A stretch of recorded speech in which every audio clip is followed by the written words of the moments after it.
Atelier of l'École, a school for initiation into the world of jewelry. Students always ask us to tell them more and more about the ancient lost wax technique, which is used still today to make jewels come to life. They ask, why do these beautifully carved little ballerinas have to melt away so that the new jewel can be born? They ask so many questions that we created a new course called From the Wax Project to the Setting Technique. Lost wax is an ancient technique that dates back to about 5,500 years ago. Archaeologists and scholars have found samples all over the world. You'd almost think, now, I'm not saying there was one, but you'd almost think there was an internet which told people how to make it. More likely it was very ambitious traders gossiping. Here is a piece that's only 2,450 years old. It's in the Boston Museum of Fine Arts. Another one, 3,600 years old, is Middle Minoan from Crete, and you can admire it in the British Museum in London. But today, we're going out of Paris on a journey to a very private enclave, and we're going to see lost wax being practiced and perfected today. Comme l'a dit très justement Inesita, la technique de la fonte à cire perdue est une technique très ancienne. Elle sert essentiellement à reproduire la pièce sculptée par l'artisan bijoutier de manière à l'amener jusqu'à l'étape métallique en or, en argent ou dans d'autres métaux. Et cette technique a évolué au fil du temps jusqu'à maintenant. La première étape est l'étape où le bijoutier va sculpter sa pièce.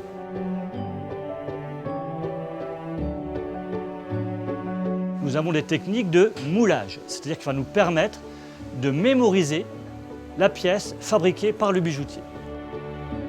Une fois que la pièce a été mémorisée dans des moules élastomères, nous allons dans ces moules injecter une cire pour faire un moule réfractaire.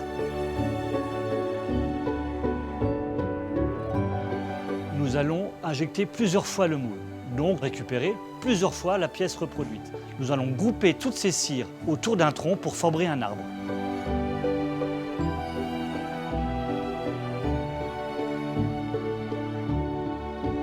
Une fois que l'arbre est monté, nous allons le mettre dans un cylindre. Ce cylindre est le récipient qui va recevoir l'élément réfractaire. L'élément réfractaire est liquide, donc il va couler à l'intérieur.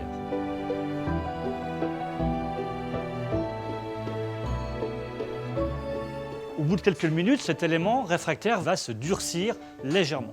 Une fois qu'il est dur, nous allons le mettre au four. Les premières étapes de cuisson vont permettre à la cire de couler. Et nous allons avoir à l'intérieur du revêtement le moule de cet arbre en négatif. Cette technique s'appelle la fonte à cire perdue parce que lors de la cuisson du revêtement, la cire, sous l'effet de la chaleur, va couler tout doucement et cette cire n'est plus réutilisable, elle est à moitié calcinée, elle est perdue. Une fois que le métal en fusion est injecté dans l'élément réfractaire, nous allons passer à l'étape de décochage.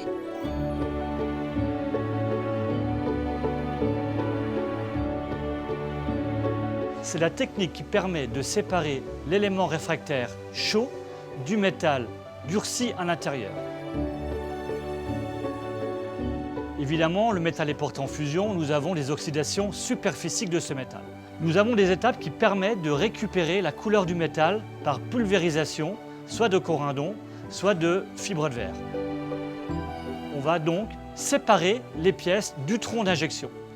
Ces pièces séparées vont être contrôlées et aller dans un atelier de bijouterie pour pouvoir appliquer toutes les étapes du bijoutier joaillier que vous connaissez. We're back in the Atelier of l'École here in Paris, and I think you know now that lost wax is anything but lost.